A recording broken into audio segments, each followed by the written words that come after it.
Hilchos Shechitah Perek Sheni, the laws of slaughtering, chapter 2. The verse here on the screen is the source for the concept of Shechitah in the Torah. This is talking about when the Jews will come to Israel. They're going to find themselves far away from the Beis HaMikdash. They're not going to be able to just come every time they want to have an animal. They're not going to be able to come to the temple and slaughter it there. They're going to want to slaughter at home. So the Torah says, V'zavachta mi bekorcha umitzaincha, you shall slaughter from your own cattle, your own sheep, asher nasan Hashem lecha, that God gave you, ka'asher tzivisicha, you have to slaughter the way I commanded you.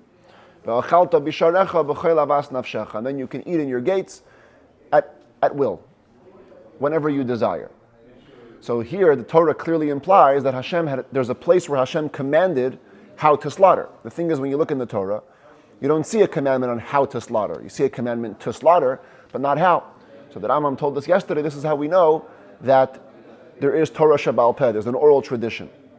And there's an oral tradition where Hashem commanded on all the details of Shechitah. Specifically, there's 8 details that the Rambam said need to be clarified. 4 of them we clarified yesterday, and that is where on the animal we slaughter, that's on the neck, how much we have to slaughter, we have to go through the majority of both pipes, the windpipe and the food pipe for an animal, and the majority of one pipe for a bird. What do we use for slaughtering? That was a knife or any sharp object detached from the ground. And when do we slaughter? That it can be both by day and by night, so long as you have a torch with you, but not on Shabbos or Yom Kippur. That's the first 4 questions we addressed yesterday.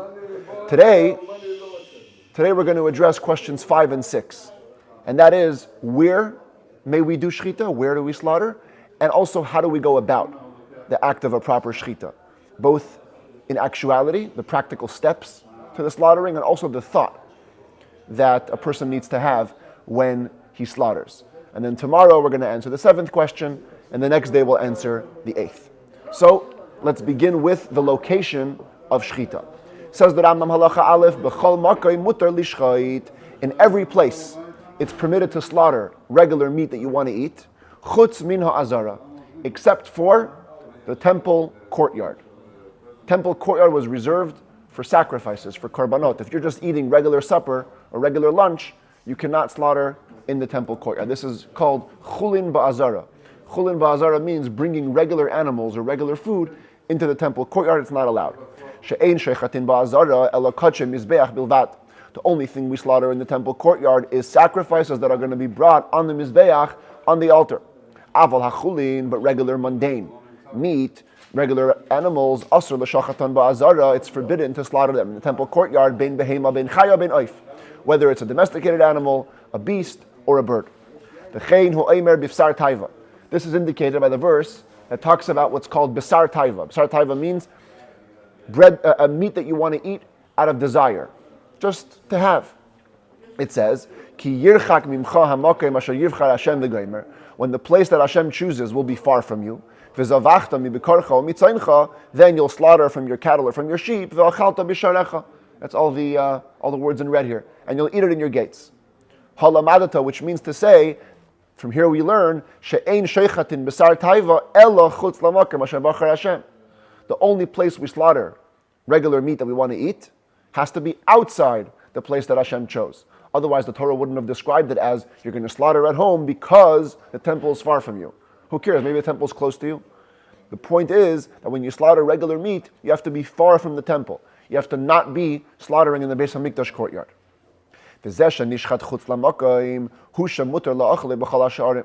And additionally, we can learn from this verse that only when you slaughter an animal outside of the place that Hashem chose, that's when you're allowed to eat it in your gates, in other words, wherever you want.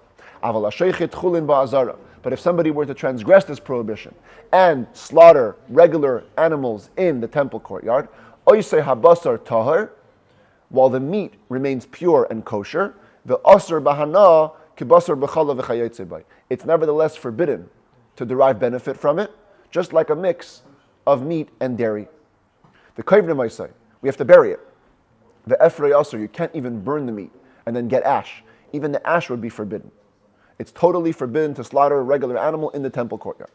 Afilu shachat l'refuah, even if you slaughtered for a different reason, for medicinal purposes, or for a non-Jew to eat, or to feed it to the dogs. As long as you slaughtered a kosher ritual slaughter in the temple courtyard for a regular animal, I don't care the purpose, it's forbidden. Counterintuitively though, aval hanoicher ba'azara, if somebody rips apart an animal's head in the temple, so he's not doing a kosher shechitah, but he is killing the animal, the hame'aker, and somebody who dislodges the pipes from their place. Yesterday we saw that the animal has the two pipes, the food pipe. Where's my picture of my animal here? Oh, the food pipe and the windpipe. They are located, held by muscle tissue, in a certain place of the animal's body. If somebody reaches up to the animal's neck, grabs hold of those pipes from the outside, and pulls them forcefully, dislodging them from their place, he's going to end up killing the animal, but not in the proper way. So if you do that in the temple courtyard, or if an idol-worshipping Gentile slaughtered this animal, or if somebody slaughters it ritually, but it turns out to be a treifa, not a kosher animal, or if you slaughter a non-kosher animal, beast or bird, in the temple courtyard, all these meats, even though they were killed in the temple courtyard, they're permitted to have benefit from them, because the only time it's prohibited is if you're shechit, if you actually slaughter properly in the temple. Says the Rambam, don't think it's just about animals. This prohibition, like I wrote over here, is about bringing regular animals or food. Not just an animal or a beast alone. Anything which is mundane and unholy cannot be brought into the temple courtyard. Even already slaughtered meat or fruit or bread. You cannot bring a picnic lunch into the temple courtyard. It doesn't work that way. If you transgressed and you brought them in, they remain permitted to be eaten as they were, just a prohibition, but no major consequences. All of these things are part of the oral tradition as we received it from Moshe Rabbeinu on Mount Sinai. Any person who does slaughter a mundane animal in the temple courtyard, or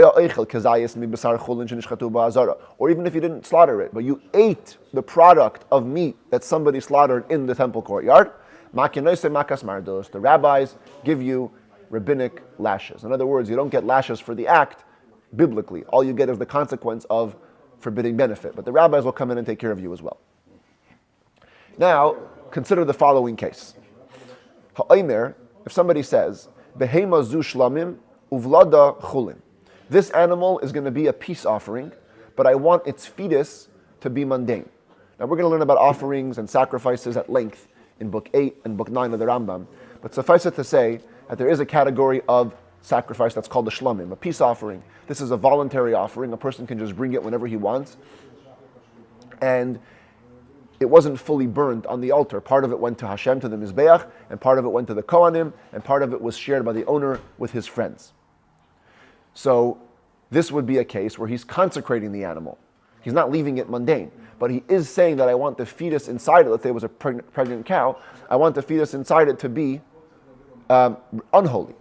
So now when you bring the sacrifice, as it's been consecrated, to the temple, im nishchata ba'azara, if you slaughtered it in the temple courtyard, vlada mutar ba'achila, here the fetus, although you specifically declared it to be unholy, it's permitted to be eaten.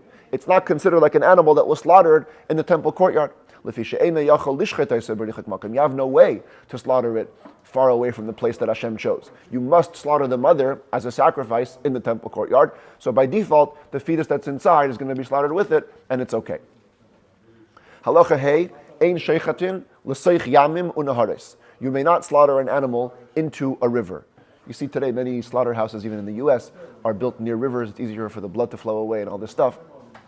But according to Jewish law, we're not allowed to slaughter an animal into an ocean or into a river. Shema Yomru, because people might say, when they watch you, they'll say, Ovid Mayim Huzeh. This is a man who serves the water. Water is his idol, and he's slaughtering to his idol. V'nira kemakriv lamayim. It seems like he's offering a sacrifice to the water. V'lo yishchait likli mole mayim. Nor should you slaughter into a bucket, just a container full of water. It's not a body of water, so there's no room to suspect that there's an idol worship here, seemingly. Nevertheless, the Rambam says, no, Shema Yemru, people might say, Latsura Sheteiroeh B'mayim Shachat. This man is trying to accomplish some kind of a form, some kind of an image in the reflection in the water, and that's his idol that he's slaughtering to.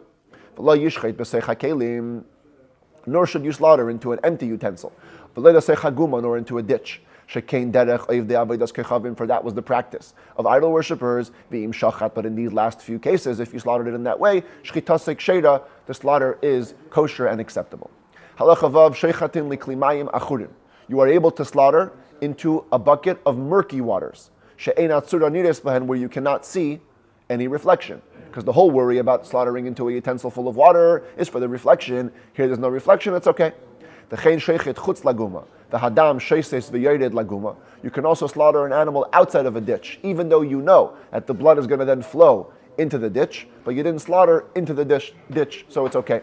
Ubashuk leyasakein. In the market, though, you shouldn't do this publicly. Shema yechake esaminim, because maybe it will look like you are copying the heretics. V'im shachat laguma bashuk. If you slaughtered publicly in the market into a ditch, aser lechol mishchitase acher yivdeku acharav shema minhu. You can't even eat from this guy's shechita. His whole butcher status is called into question unless you check into him and find out whether he's a heretic. It's permitted if you're on a boat. You're on a cruise to the Bahamas and you want to slaughter a cow for dinner, so you're allowed to slaughter the animal on the wall of the boat, and the blood will then drip in on the wall into the water. This is not considered slaughtering into the water. It's also permitted to slaughter on the outer surface of a utensil, just not into an open receptacle, an open utensil. So these 6 halachot answered the 5th question of where do we slaughter. Now let's talk about how. What is exactly the act of slaughtering? Keitzad shechatin. How do we go about the shechita process? Moiseach es hatzavar. One needs to stretch out the neck. This is a picture of a shechita, but I don't think this is a kosher shechita, because it doesn't seem like he's doing exactly what's required. But if you go to kaparot, let's say before Yom Kippur, and you give your chicken to the shechet, you'll see him do this. He actually stretches back the neck of the chicken. Umaylich hasakin umevia, and you must move the knife in both a forward and a backward motion. Ad sheshechet, until you slaughter. Usually the knife is sharp enough that with one forward backward motion you've cut through the neck. Certainly in a bird. In an animal, this can also be done. I've seen a video. I was going to show it, but then I reconsidered. It's pretty gory, but you can look it up online on YouTube. They have a video of a whole kosher shechita. They slaughter a goat or a sheep. Tons of blood. It's very graphic. Yeah, it's Rabbi Rodel had us do that field trip out of time. Sure, but that's how you do it. So the pre-step is stretching the neck, and then you've got to go forward and backward. Bein shahaisa habehema revutza, bein shahaisa imedes. The position of the animal doesn't matter. It could be crouching, it could be standing. V'ochaz ba'arpa v'hasakin b'yadei milamata. You could even have it standing upright, where you grab the nape at the top, and the knife is under with your hands, v'shachat, and you slaughter going upward motion. Harezu kshera, that's still kosher. Today, the custom is, when it comes to animals at least, to have them flipped over on their backs, because then it's just easier to go forward, backward. In the slaughterhouses, the full ones, when you go to the industrial ones, they actually have the animals go into a little cubicle that actually flips them over. Because with an ox, you can imagine, with an ox or a lamb or a goat, it could be a fight, getting them over. Different animals have different behaviors. Yes. The sheep are much more easier to deal with. Well, that's what we say in Tachan, Mondays and Thursdays. Ketzain la tevach yuval. Like sheep go to the slaughter, they go to the slaughter quietly. But an ox or a bull, it doesn't necessarily going to go without a fight. So they have these cubicles that they'll actually turn them over, and then it just comes in front of the shochet, and he just goes, and it's done. But that's the bottom line with the shechita. Now, it has to be to be a fully kosher shechita. It has to be that you're moving the knife back and forth. What if you stuck a knife into a wall? And instead of moving the knife, you moved the animal's neck. You took the animal against the knife, you rubbed it till it was slaughtered. Shechitah kshera, that Rambam says, the shechita is kosher. It's acceptable so long as so long as the neck of the animal was below and the knife was above. So in other words, you brought the animal upwards, the knife was sticking out of the wall with its blade facing down. and you brought the animal up, or the bird up, slaughtered it against it. Because if the neck of the animal was above the knife, in other words, the knife was sticking out of the wall upside down, blade facing up, and you were holding the animal above it, it's very possible that you will not have a chance to do the forward-backward sliding motion. The animal, with the heaviness, the weight of its body, will come down on the knife, and it will be cut without a forward-backward motion. This is not a valid shechita, as will be explained tomorrow. That one of the 5 things that are essential to shechita is that it has to be forward-backward. If you just press a knife against an animal's neck and it goes through, that's called drasa, as we'll see tomorrow, and is completely invalidating the slaughtering. So therefore, we're worried if you're going to hold the animal above the knife, you may just drop it on the knife, and it won't go forward-backward. Lefichach, therefore, if it was a bird in question, whether the neck was above the knife sticking out of the wall, or under it, the shechita is kosher, because over here there's no worry that a chicken with its weight is going to press against the knife. You'll obviously be able to control it and move it backwards and forwards. Halacha tes hashechit. A person slaughters, and either his blade was so sharp or the neck of the animal was so thin, all he had to do was go with a forward motion, and he already snapped the neck in two. Or he just brought it backwards, no forward motion. V'shachat, and he slaughtered. Shechitah, the shechita is kosher after the fact. If you went backwards and forwards so much so, you didn't just cut through the pipes, you cut through the entire head, you beheaded the animal, shechitah the shechita is kosher.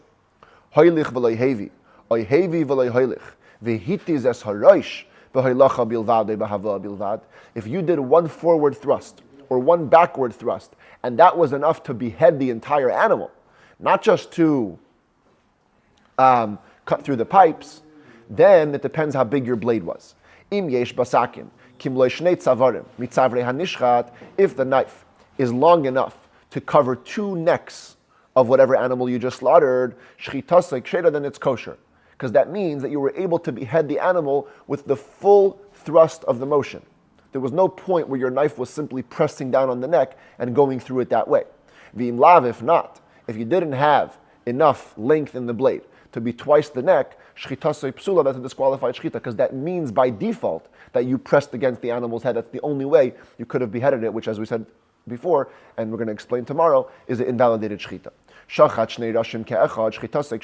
If you lined up 2 animals next to each other, or 2 chickens next to each other, and you slaughtered 2 heads at once, that's kosher. Halacha yud, shnayim she'achazu b'sakin. 2 people hold on to a knife. Even one on one side and the other on the other side. Not like 2 guys holding on to one blade. One is holding on to the handle on one side, the other is holding on to the handle on the other side, let's say. B'shachatu. And in tandem, together, they slaughtered. Shechitah and ksheira, their shechita is kosher. It's okay to have a simultaneous shechita by 2 people. Or 2 people holding on 2 different knives. And they both slaughtered the same animal at once, at 2 points on the neck. Shechitah and ksheira, that's a kosher shechita. Even if they were able to coordinate so well that one of the slaughterers slaughtered just the gullet, just the food pipe, or most of it, as is required. And the second guy, at a different point of the neck, cut only into the windpipe, or into most of it. That's a kosher shechita. Even though you haven't done the complete act of slaughtering, both pipes haven't been severed at the same point, that's okay. If a shechita is performed like the edge of a feather pen, as the commentaries explain this means, you cut into an animal at a slant, or shechita made like a comb. And there's a debate here in the commentaries what this means. Some say it means you cut into it in several places in the neck, and some say that you went in a zigzag motion. You went inwards this way, then that way, inwards and that way. So your cut was like a comb, going diagonally zigzag. Ksheira, those 2 shechitas are kosher. Bottom line is you severed the pipes, you're good. Halacha Yud Aleph. Ein shechita sachulin sricha kavana. You're talking about how to slaughter. How to slaughter, besides for involving the practical act, also involves the intent. What kind of intent do we have to have when we slaughter? So the Rambam says, at a basic level, when you slaughter chulin, mundane, regular meat, it doesn't require any specific intent. Even if you slaughtered in a completely casual manner, you were holding a knife, boom, as you're walking, someone puts an animal there and it slaughters. Or in a way of a joke. Or you were a knife thrower, those axe throwers, you're throwing a knife to a wall, to stick it to a wall, on the way, boom, comes an animal, it slaughters perfectly. So long as the shechita was done properly, in the proper place on the neck, and the proper amount, it's kosher. We don't require that you have to have a specific intent for the shechita. Therefore, a deaf mute, a mentally unstable person, a child, a person so intoxicated that he lost his mind, or somebody possessed by demons. If these people slaughtered, usually they're totally discounted on account of their lack of ability to have proper intent. So they don't do any other mitzvahs. But in this case, since you don't require intent for shechita, if these 5 people slaughtered, and there were others supervising, they were watching over their shoulder, seeing that the shechita was done properly, that's a fully kosher shechita. But if a knife simply falls off the wall or falls off the roof and slaughters, it's a windy day, you left your shechita knife on top of your roof, and the wind blows off the knife, and it ends up slaughtering an animal, even though it may have slaughtered properly, in a good way, the slaughter is disqualified, because it says, you need to slaughter. It has to be a person doing the act of slaughtering, even if he isn't intending for slaughtering, but he has to do the act. So talking about human acts, let's see different categories that are considered to be human intervention or not. So you have halacha yud gimel galgal shel even oy shel eitz. You have a wheel of wood or of stone. Shahoisa hasakin kvu aboy. There's a knife stuck to this wheel. Okay? The sibev adam es hagalgal. Comes a guy, turns the wheel, not touching the knife. He turns the wheel with the mechanism. Visam tzavar ha'oif hayabehema kenegdai, places strategically the neck of a bird or the neck of an animal in the proper place opposite where the knife is going to come down. Ad shenishchat bisvivas hagalgal, until the animal was slaughtered by the turn of the wheel. Harezuk sheira, it's kosher. Now, of course, we have to point out this is not a case where the knife is simply sticking into the wheel and you're turning the knife, because then it would be drasa, then it would be pressed into the animal. There has to be some way where this wheel will allow the mechanism of moving forward and backward. It will move the knife in such a way that it moves it this way, that way, and slaughters the neck. Then it's kosher. If it's the water that's turning the wheel, and I once showed you a picture of this when it came to agriculture. They had these wheels with these little kind of indents. Water would flow through it, and the weight of the water gets the wheel turning. Right? Then you have the water turning the wheel. On this wheel is stuck a knife. And you place the neck of an animal or a bird opposite where the knife is going to come in based on the water's influence, and it got slaughtered properly. Harezu psula, says the Rambam, it's disqualified because that's not a human power. You have to be the one doing the slaughtering. But if the person opened up the faucet to get the water going, ad shabo v'sibuvu es hagalgal v'shachat bisvivase, till they came and turned the wheel, and then they slaughtered by the turn of the wheel, harezuk sheira, then it's a kosher slaughtering, sharei nikoyach adam ba, because this slaughter came from the power of a human. However, when does this said? Only the first round. The first round that the wheel makes can be the one to be considered coming by human intervention. That's the one which came by the force of man. But once you hit the second round, and anything afterwards, is not coming by the force of man, it's coming by the force of the water that's continuing to rotate the wheel. And therefore, after round 1, it's no longer considered to be coming by human force and disqualified shechita. Yudaled hashoichet, even though you don't have to have any intent for shechita, if you do have a bad intent, it could disqualify the shechita. Hashoichet l'shem harim. If a person slaughters with the intent that he's slaughtering to the mountains, l'shem gvois, to the hills, l'shem yamim, to the oceans, l'shem nahares, to the rivers, l'shem midbares, to the deserts. Afal pisha lo niskavin la'avdan eli refuah. Even if you didn't have in mind to serve the hills or the mountains, you were doing it for medicinal purposes. You heard that if you slaughter an animal to the mountains, it's going to help heal some illness. Or anything like that from these useless matters of vanity said by the idol worshippers. The bottom line is, you did a slaughtering with the wrong intent, and it's disqualified. But if you slaughtered for the constellation of the sea, the angel that's running it, or the stars that's running it, the stars that runs the mountains, or to a particular star or constellation in general, not only is it a disqualified shechita, you cannot benefit from it. It's literally like a sacrifice to an idol. You're literally slaughtering an animal to a star. That's certainly forbidden. If a person slaughters an animal, he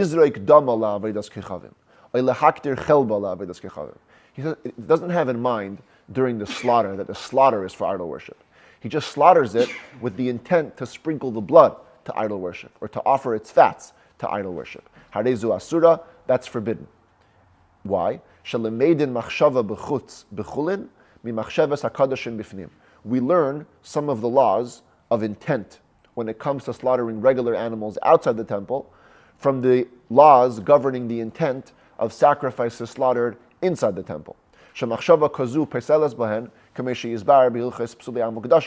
the laws of disqualified sacrifices, in the book 8 of the Rambam, it's going to be explained that such a thought, if you slaughtered a sacrifice and you had in mind to sprinkle its blood to idols, it disqualifies the entire sacrifice. So here, even though we're dealing with a regular, mundane shechita, this type of thought will also invalidate the shechita. Tezayin shchata, if you first slaughtered the animal, slaughtered kosher with no intent. The achar kach chashav, lizrek dama la'avedas kechavim, or lahaktir chelba la'avedas kechavim. And only afterwards, after the act is over, now you have this thought, you know what, let me sprinkle the blood to the idols, let me offer the fats to the idols. Harezu asura misafek. Now you're in doubt whether it's prohibited. Because perhaps the end proves about the status in the beginning, thereby considering it as though you had slaughtered it with this particular thought, which is disqualifying. Halacha Yud Zayin. Now we're going to move to what would seem to be kosher, where you slaughter a regular animal with a holy intent. You slaughter a regular animal as a sacrifice. So the Rambam is going to divide sacrifices into two categories. The first one is on the screen. It's called nidar v'nidav. Nidar v'nidav means sacrifices that may be brought voluntarily. There are certain sacrifices that you cannot bring voluntarily. They only come if you committed an act or if a life cycle event happened to you. That kind of then it's obligatory offering. Then you have sacrifices, or like a Karim Pesach, let's say, right? Passover offering. That's obligatory. Then you have what's called nidar v'nidav, sacrifices that may be brought voluntarily. So the Rambam says it's going to depend what kind of sacrifice you had in mind. If a person slaughters a regular animal and he thinks in his head, I'm doing this as a sacrifice, and the sacrifice that he labels is such a sacrifice which could be brought as a donation, Shechitah psula, then his slaughter is disqualified. Because since he does have the ability to make this animal into that type of sacrifice, that makes us consider it as though he's slaughtering a sacrifice outside of the temple, which is forbidden. But if he slaughters an animal and he has in mind the name of a sacrifice, which cannot be brought voluntarily, it cannot be brought as a donation, then it's a kosher shechita. Why? Because the fact that he doesn't have the capacity to make this animal into that type of sacrifice, therefore we don't consider it as if he's slaughtering a sacrifice outside the temple. Yudches Ketzad. What does this mean? What does it look like? Hashoichet l'shem oila. A person slaughters an animal and he has in mind, I want this to be a burnt offering. Now, a burnt offering anybody can bring any day. L'shem shlamim. I want it to be a peace offering. Again, that's something you can bring every day. L'shem toida, for a Thanksgiving offering. L'shem Pesach, interesting, even for a Passover sacrifice, even though that would seem to be obligatory, we'll soon see why it's considered to be voluntary. Shechitah psula, in these four cases, the slaughter is invalidated. Hoyil v'ha-pesach mafri sheisei b'chol hashana. B'chol eis sheyirtzeh. Since the Passover sacrifice can be separated by you all year round, whenever you want. Right now, it's 2 months before Pesach. I can separate my Passover sacrifice. Even the day after Pesach, I could separate my sacrifice for the next year. So I have at least that level of control, where I can separate it, I can designate it whenever I want. In this way, this carbon Pesach is considered to be like that which could be brought voluntarily. Shachat, however, if you slaughtered an animal, a regular animal, l'shem chatas, in your head you're thinking it's for a sin offering. L'shem asham vaday, or for a guilt offering. L'shem asham talui, or for a doubtful guilt offering. If you're in doubt whether you committed a sin, you have to bring a doubtful sin offering. L'shem b'chor, you slaughtered it with the intent to be as a firstborn, which it either is or isn't. L'shem meiser, for the animal tithes. Once a year you have to bring in all your animals to a pen and count them one by one. Every 10th animal was brought as a sacrifice. L'shem tmura, for an exchange. Tmura is, we're going to have a whole section of laws on this in the end of book 9, but if somebody has a sacrifice animal and then he exchanges it to another animal, that's forbidden, but the other animal also becomes holy. And it's a sacrifice which you cannot do voluntarily. So if you slaughter a regular animal thinking this is for tmura, this is for the exchange, shechitah ksheda. In all of these cases, the shechitah counterintuitively is kosher because you cannot make such a sacrifice on your own designation, and therefore your intent doesn't matter at all. Halacha yutes, haya mechuyav chatas. What if you were already obligated to bring a sin offering? You had desecrated the Shabbos, let's say, by mistake. And so on your list, you have to bring a chatas, v'shachat v'amar lichatasi, and you slaughtered a regular animal outside the temple, and you said, you know what? For my sin offering, shchitase psula. Now, your slaughter is disqualified, because you do have the control to make this animal into a sin offering, because you owe Hashem one. If you had a regular animal put aside to be a sacrifice in your house, v'shachat v'amar, and you slaughter a regular animal, another animal. So you have a goat sitting in your bedroom, that's for sacrifice. Now you have another goat outside for dinner, and you slaughter it and you say, l'shem tmuras zivchi, I'm doing this as an exchange to my sacrifice. So here, because you do have the control to do this exchange, because you have a sacrifice sitting in your house, shchitase psula, your slaughter is disqualified. Shaharei heimir bay, because you have effectively, by doing this, you've effectively made the exchange. And now, this is some category of sacrifice, you're slaughtering a sacrifice outside the temple. Halacha chav, ha'isha sheshachada l'shem oilas yoldis. A woman slaughters an animal, and we'll discuss a woman's category to slaughter in chapter 4, but suffice it to say that she's kosher to slaughter. A woman slaughters an animal with the intent that this is going to be her burnt offering for giving birth. A woman gives birth, there's a set of sacrifices she has to bring. So she slaughters her animal with the intent that this is going to be for the burnt offering of giving birth. V'amra zule oilasi, and she says, this is for my ola, for my burnt offering. Shchitasa ksheda, her shchita is kosher. She doesn't have the control. She'ein oilas yoldis ba benederu nedava. The burnt offering of a birthing woman cannot come voluntarily. V'harei eina yoldis shenischayva ba'ila. And we're looking at her right now. She didn't give birth, so she isn't obligated to bring the sacrifice. So she was talking about a sacrifice which she cannot bring, therefore it's kosher. We don't have to worry, maybe she miscarried and she in fact gave birth. When a woman miscarries, rumor goes around. People would know about it. But if a person were to slaughter and he says, this is going to be the burnt offering of a Nazirite, even though he isn't a Nazirite right now, the slaughtering is disqualified. Because on principle, the idea of becoming a Nazirite is subject to a voluntary vow. You could today say, I'm going to be a Nazir. Yes, it's true, that vow will bring about an obligation to bring later on a burnt offering, but that's not going to consider the burnt offering to be obligatory. In a way, we're still consider it voluntary because it traces itself back to a vow which began voluntarily. Halacha Chav Aleph. Shnayim eichazin basakin v'shechatin. Two people holding onto a knife, slaughtering an animal together. Technically, that's permitted, as we said before.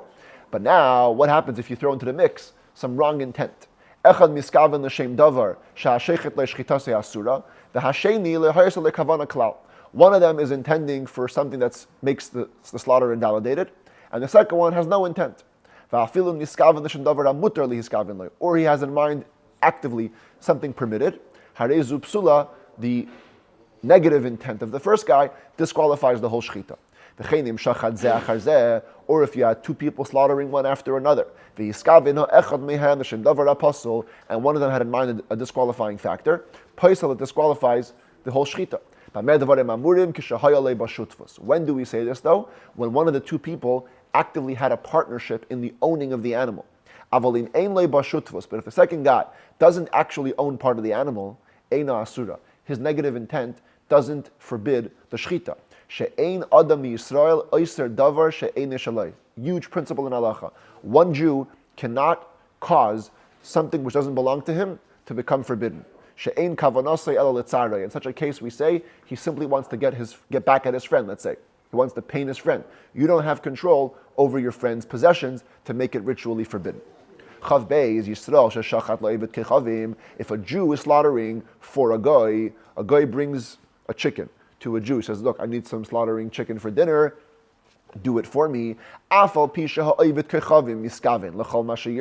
if the guy is having in mind all sorts of things. We have no idea what he's intending for. The Jewish Shechitah is kosher. All we care about is the intent of the person doing the act of slaughter, not the intent of the person owning the animal. Therefore, if a non-Jew slaughters for a Jew, even if he was a small child and doesn't yet know all of the things of idol worship to have such intent or whatever, Shechitase nevela. The slaughtering is considered to be dead meat. It's not kosher, as will be explained, God willing, in chapter 4.